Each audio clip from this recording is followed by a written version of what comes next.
JB Weld Pro Series High Strength Steel Reinforced Epoxy is a powerful two-part epoxy designed for strong, long-lasting bonds. Before application, roughen the surface with a file or sandpaper and clean thoroughly for optimal adhesion. Unscrew the retainer nut and open the cartridge by removing the closure plug. Remove the static mixers from the cartridge. Set the extra aside and remove the packing clip from the mixer you're going to use. Screw on the static mixer and load the cartridge into a caulking gun with an 18:1 thrust ratio. Dispense and discard the first inch of material to ensure proper mixing. Apply the product in a bead, even coat, or extruded shape. A spreader can be used for even distribution. The bond sets in 6 hours and fully cures in 24 hours.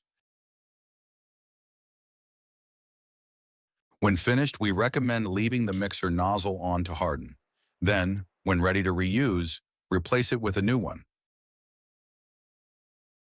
If leaving the mixer on is not an option, thoroughly clean the opening and the plug before reinserting to prevent any cross-contamination that would prevent future use.